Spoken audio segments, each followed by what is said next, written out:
বাংলাদেশের জনপ্রিয় action hero Masum Parvez Rubel ফিরছেন নতুন রূপে ও নতুন যুদ্ধে।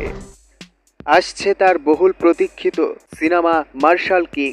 চলচ্চিত্রটি পরিচালনা করছেন মিজানুর রহমান শামীম আর প্রযোজনা করছেন Young Dragon Martial Art Centre. মূলত ফাইটিং ও মার্শাল আর্ট ভিত্তিক এই সিনেমায় রুবেলকে দেখা যাবে এক দুর্ধর্ষ লড়াকু চরিত্রে, যেখানে তিনি ন্যায় ও অন্যায়ের সংঘর্ষে নিজেকে তুলে ধরবেন এক কিংবদন্তি যোদ্ধা হিসেবে।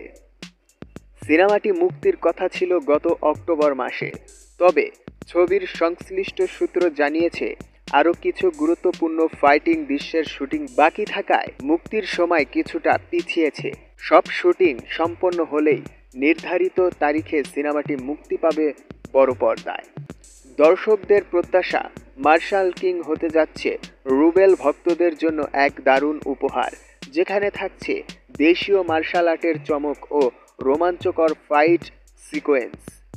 এ ছিল আজকের আপডেট।